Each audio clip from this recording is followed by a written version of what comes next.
ሰላም እንዴት ናችሁ? እኔ ደህና ነኝ፣ እግዚአብሔር ይመስገን። እናንተ እንዴት ናችሁ? ክብሩ ይስፋ ለመድኃኒዓለም። እኔ ደህና ነኝ። ዛሬ እንግዲህ መጥቻለሁ። በምን ቪዲዮ ነው የመጣሁት? እንግዲህ ለቻናሌ አዲስ የሆናችሁ ሰብስክራይብ እያደረጋችሁ ቤተሰብ ሁኑ። ዛሬ የመጣሁበት ርዕስ ለኢትዮጵያ ስንገባ ለቤተሰቦቼ ምን ይዤ ልግባ ብላችሁ ለምትጨነቁ እህቶቼ ነው ይሄ ቪዲዮ ይዤ የመጣሁትና እስከ መጨረሻው እንግዲህ አብራችሁ ይሆኑ ለማለት እወዳለሁኝ። እንግዲህ በአብዛኞቻችን ከአረብ ሀገር ወደ አረብ ሀገር ስንመጣ መታወቂያ ይዘን ወይም ደግሞ መታወቂያ አውጥተን አይደለም የምንመጣው። ይሄ የሁላችንም እንደው ቢያንስ እንኳን አረብ ሀገር ተሰዶ ከዛ ወደ ኢትዮጵያ ገብቶ ድጋሚ ሌላ ሀገር ለምሳሌ ዱባይ ሆኖ በፊት ወይ ወደ ሳዑዲ ወይ ደግሞ ወደ ባህሬን ወይ ደግሞ ወደ ኩዌት የሄደ ሰው ካልሆነ በስተቀር የመጀመሪያ ስደት ስንሰደድ ሁላችንም ተሸውደን የወጣን ሆነን ለመናገር ማለት ነው። ሁላችንም ተሸውደን የወጣ ነው። እኔ ሆነን ለመናገር ከኢትዮጵያ ወደዚህ ስመጣ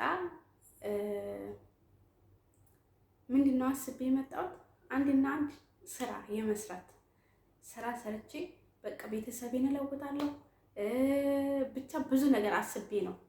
እንደ አሁን ለምሳሌ እዛ ያለውን ሰው አይተን እኮ ነው ወደዚህ የምንመጣው አይደለ? አንድ ሰው አሁን ለምሳሌ ከውጭ ሀገር ሲመጣ በቃ ቅን ሲል እናየዋለን እዛና ውይ ታደላ እንላለን። የዛን ሰዓት ላይ እዚህ ያለውን ነገር እኛ አናውቅም፣ ኢትዮጵያ ላይ ሆነን ማለት ነውና እኔም አጋጥሞኛል እንደዚህ ማለት ይሄንን ነገር ጀምሬዋለሁ። በእርግጥ ግን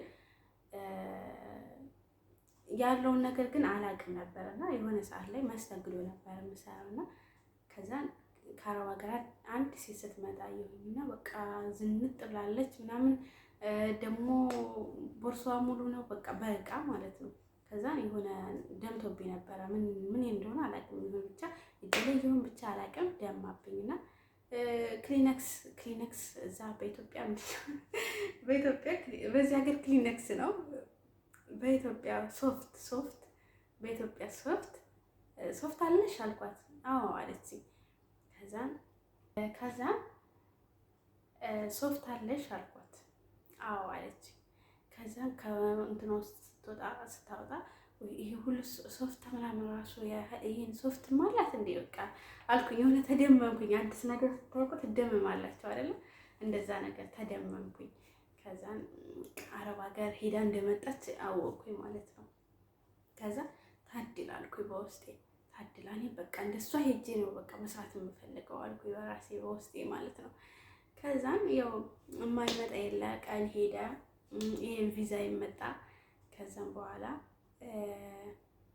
ወደ ስደት መጣሁ ማለት ነው። ባህሬን ነው የመጣሁት። የዛን ሰዓት ላይ አላቅም ማለት ይሄን ያህል እንደውም ጅዳ ነው ያለኝ። እንደውም የእህቴ ባል ነበረ ስመጣ ወደዚህ አረብ ሀገር የሚባለውን ነገር ጭራሽ ነው አላቅም ነበር እኔ። ከዛ በስመት ጅዳ ነው የሚያውቁት። ገጠር ባለው እንትን ወይ ባህሬን ወይ ዱባይ ምናምን ብለው አይደለም የሚጠሩት፣ ጅዳ ነው የሚሉት ሁሉም ቦታ ማለት ነው። ገጠር ላይ አረብ ሀገር የሚጠሩት በምንድን ነው? ጅዳ ብለው ነው። እና ጅዳ ትሄጃለሽ አለኝ። ጅዳ ወዴት ነው አልኩት። ጅዳ ውጭ ነው አለኝ። በመኪና ነው የሚኬደው አልኩት። ሳቀብኝ። ከዛ ሳቀብኝና ኧረ አይደለም በፕሌን ነው የሚኬደው አለኝ። በአውሮፕላን ነው የሚኬደው አለኝ። ከዛ የዛን ሰዓት ላይ ምንም አልመሰለኝም፣ ዝም አልኩኝ። ከዛ ያው የማይመጣም የለ ጀመርኩኝ ቪዛውን ምን አልኩኝ። በ2 ዓመቴ ነው በ1 ዓመቴ እንደዛ መጣልኝ። ያው የዛን ሰዓት ላይ መታወቂያ የሚባለውን ነገር ጭራሽ ፈጽሜ አላውቅም። የለኝም ብርም አላወጣሁም። ብር እኮ ሲኖራቸው ነው የምታወጡትና የለኝም ነበረና ከዛን ያው መጣሁኝ ወደ አረብ ሀገር። ያው ሲል ያው በቤተሰብ ነበረ ስልክ፣ በእህቴ ነበረ ስልክ። መጀመሪያ በባሏ ስልክ ነበረ እና ሁለተኛ ያኔ ብር እንትን አልጠራቀም ሲለኝ ወይም ደግሞ የላኩት ብር አላውሉልኝ ሲል ያው እሱንም ያው አማችም ስለሆነ እንዳይቀየም በሚል በቃ እህቴን አውጪ አካውንት አልኳት እና እሷን ማወጣች። ጭራሽ በእሷ ባሰ። ብር አይያዝም። ሌላ ቀን በሌላ ቪዲዮ እመጣበታለሁ እና አሁን ላይ በጣም ይቆጨኛል፣ በጣም ይቆጨኛል። እንትን ቡካ ለማውጣቴ በጣም ነው እንደ እሳት የሚያቃጥለኝ። ምን አለ ቡካ አውጥቼ የሚመጣ ኖሮ እላለሁ። ይህን ያህል ዓመትም እዚህ አረብ ሀገር ላይ አልቀመጥም ነበር።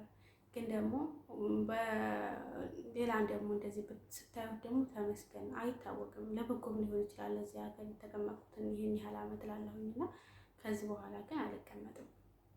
ስለዚህ ይህም ሆነ ያው እስከ ዛሬ ያለው ነገር ተሰራ የተባለው ነገር ተሰርቷል። ግን ደግሞ ኢትዮጵያ ከገባው በኋላ ነው የማውቀው።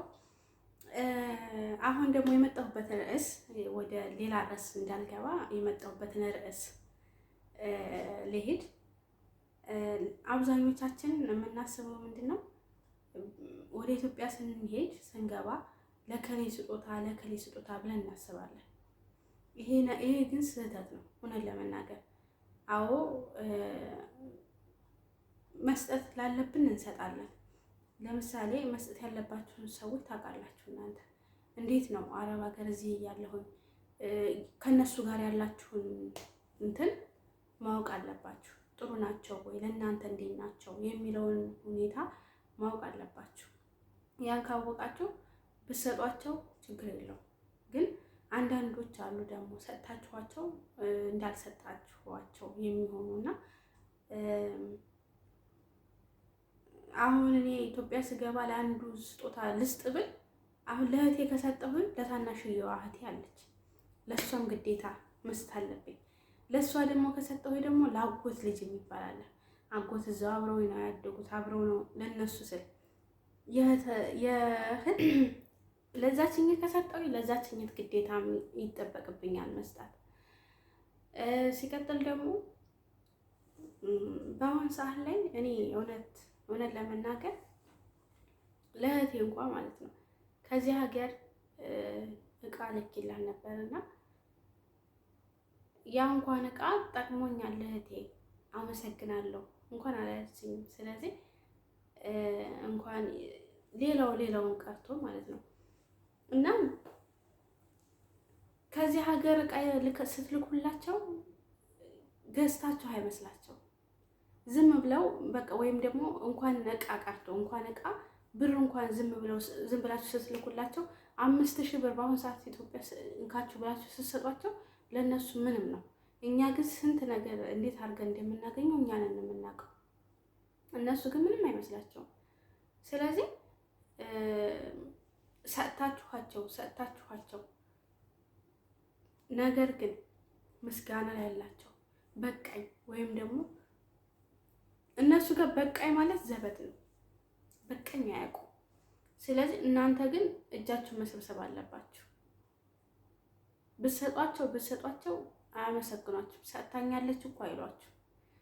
ይበቃሻል፣ ለራስሽ ኑሪ፣ እንኳን ሌላውን ተውትና ምስጋና ይቅርባችሁና እህቴ ሰው ሀገር ቀረሽ እኮ ይህን ያህል ዓመት ኖረሽ አንዴ እንኳን እታይ የሚላችሁ እንኳን የለም። እዚህ ሞታችሁ ብትቀበሩ ማንም እንኳን ትዝ የሚላችሁ የለም፣ እውነት ለመናገር ማለት ነው። ስለዚህ ስጦታ ብላችሁ ከዚህ ሀገር እንኳን ከዚህ ሀገር ቀርቶ ማለት ነው ኢትዮጵያ እንኳን እኔ በኢትዮጵያ እንኳን ለኢትዮጵያ እዛው ለኢትዮጵያ እንኳን ሰርፕራይዝ እንኳን ሳደርጋቸው ምን ይሄ የሰልባጅ ልብስ የለበ ምንድን ነው ልብስ የመሰለን ያሉኝ ማለት ነው። ስለዚህ ስጦታ የሚባል ነገር አያስፈልግም። ኢትዮጵያ ስትገቡ እጃችሁ እንደዚህ እያጨበጨባችሁ ግቡ ወደ ኢትዮጵያ። እንትን ከሆናችሁ በውጭ ከሆነ የምትሰሩት ምንድነው ማለት ያለባችሁ? ተይዤ ገባሁ እጃችሁን እንኳን ሰጥታችሁ ብትገቡ ማለት ነው። ወዳችሁ ፈቅዳችሁ እንኳን ብትገቡ በራሳችሁ ፍቃድ። ኢትዮጵያ ግን ለነሱ በሏቸው ተይዤ ነው የመጣሁት። እቃ ምንም ሳላዘጋጅ ነው የመጣሁት። ስለዚህ ለእናንተ ምንም ስጦታ የገዛሁላችሁ ነገር የለም፣ ይቅርታ በሏቸው ማለት ነው። ስለዚህ ስጦታ ምክንያቱም በራሳችሁ ገንዘብ ራሳችሁ ከምትሰደቡበት ይልቅ ሳትሰጡ ስትቀሩ ብትሰደቡ ይሻላችኋል። ስለዚህ ከዚህ የምንልክላቸው ልብስ እቃም ሆነ ምንም አይነት ነገር ለእነሱ የኮተታ ኮተት ነው፣ ለእነሱ ማለት ነው። የሆነ የሰልባጅ ልብስ ነው፣ በብር እንኳን የተገዛ አይመስላቸውም። ስለዚህ ለታላቅ እህታችሁ ከገዛችሁ ግዴታ ለታናሽ እህታችሁ መግዛት አለባችሁ። ለታናሽ እህታችሁ ከገዛችሁ ጎረቤት ይላል። ጎረቤት አብረን በልተን አብረን ጠጥተን ይላላችኋል። ለእናትና ለአባቶቻችሁ ግዴታችሁ ነው፣ እዛው ትሰጣላችሁ። ግዴታችሁ ነው። ያው ጥሩ እናት አባት ካላችሁ ማለት ነው። ነገር ግን ለአጎቴ ልስጥ፣ ለከሌ ልክስ፣ ለአክስቴ ልስጥ፣ ለእንትና ለምዬ ለእንትና ስትሉ አንደኛ ብራችሁን ነው የምታደርጉት። ሁለተኛ ምስጋና የሚላችሁ ትሰደቡበታላችሁ። ጭራሹ ነው ማለት ነው፣ ትሰደቡበታላችሁ። ስለዚህ ለምንድን ነው እንደዚህ የሚሆነው? እንደዛ ከሚሆን ይልቅ ብራችሁን ሰብሰብ አድርጎ እንዴት ነሽ እህቴ፣ እንዴት ነሽ እንትኔ አክስቴ ምናምን ብላችሁ ወይም ደግሞ 50 ብር 100 ብር ስጥት እዛው ማድረግ ይሻላል፣ ለቡናችሁ ሆናችሁ ብላችሁ ማለት ነው። ከዛ ውጭ ግን ልብስ እንኳን ገዝታችሁላቸው ብትሄዱ አይወዱትም፣ ጭራሹ ነው አይወዱትም። ከዚህ ሀገር ራሱ ጣቃ ልብስ ገዝቼ ልኬላቸው ለሁለቱም እህቶቼ አንድ አይነት ነው የገዛሁላቸው ማለት ነው። ምክንያቱም ይሄ ለእሷ ነው ያ ለእሷ ነው ካልኳቸው እኔ የእሷ የሆነ ቆንጆ ገዝታ ለእኔ ደግሞ እንደዚህ አይነት ገዛችብኝ እንዳይሉ በሚል ሰበብ አንድ አይነት ጣቃ ነው የገዛሁላቸው። ምንድን ነው ያለችኝ? ምን የእንትን ልብስ የመሰለ ነው ያለችኝ። አይወዱትም በጭራሽ ማለት ነው። ስለዚህ ኢትዮጵያ ከገባችሁ በኋላ ለምን ታወጣላችሁ? አታውጡ። ምንም ነገር አትግዙላቸው። ኢትዮጵያ ሀገር አማን ብላችሁ በሰላም ጤናችሁን ይዛችሁ ሀገራችን መግባት ነው። እውነት እኔ አንድ ልብስ አሁን ላይ አንድ ነገር አልገዛሁም። ለሰውም አንድ ነገርም አልገዛው፣ ለራሴና ለራሴ ብቻ ነው። ቁምሳጥን የማይበቃው ነገር ግን ኢትዮጵያ ከገባሁ ለተቸገረ ብሰጠው ይሻለኛል። ለተቸገረ እኔ ብሰጠው አንደኛ እጸድቅበታለሁ፣ ወይም ደግሞ ቢያንስ እንኳን ከእግዚአብሔር ምርቃት እንኳን ታገኙበታላችሁ። ለምን ትመረቁበታላችሁ? ለነዳያን ብትሰጡት ማለት ነው። ልብሳችሁንም ሆነ ብራችሁንም ሆነ ለነዳያን ብትሰጡ እናንተ ትጠቀሙበታላችሁ። ግን ለቤተሰብ ሰጣችሁ ከምትሰደቡበት ማለት ነው። ሁለተኛ ደግሞ ለእንትና ከሰጣችሁ ግዴታ ለእንትና መስጠት አለባችሁ። እንደዛ የገጠር አብሶ በገጠሩ በጣም ከባድ ነው ካልሰጣችኋቸው ማለት ነው። ስለዚህ ስጦታ የሚባለውን ነገር አታስቡ። ኢትዮጵያ ስትገቡ እጃችሁን እንዲች እያላችሁ እያውለበለባችሁ ሀገራችሁ ግቡ። እኔ እውነቴን ነው የምላችሁ፣ በእኔ ስለደረሰ ነው። ስለዚህ ይህ ስጦታ ምናምን የሚባለውን ነገር ብራችሁን አታውጡ፣ ብራችሁን አታባክኑ ለማለት እወዳለሁኝ። እንግዲህ ይጠቅማችኋል ብዬ አስባለሁኝ። የእውነት እኔ ስለደረሰብኝ ነው። አሁን ኢትዮጵያ ስትገቡ በአብዛኞቻችሁ ይሄ ለከሌ እንዲሁም ለእናንተ ራሱ ይዛችሁ አትሄዱም፣ በአብዛኞቻችሁ ማለት ነው።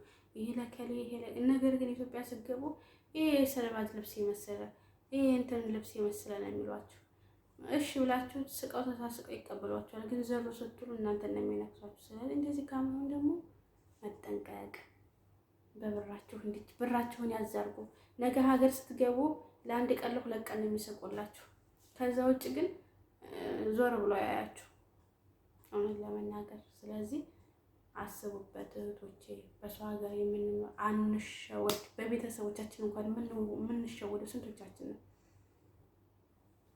ስለዚህ ራሳችሁን ለራሳችሁ ወቁበት ለማለት እወዳለሁ። አዲስ ከሆናችሁ ለቻናሌ ሰብስክራይብ እያደረጋችሁ ቤተሰብ ሆኖ በሌላ ቪዲዮ እስከምንገናኝ ድረስ ሰላም ሁኑ።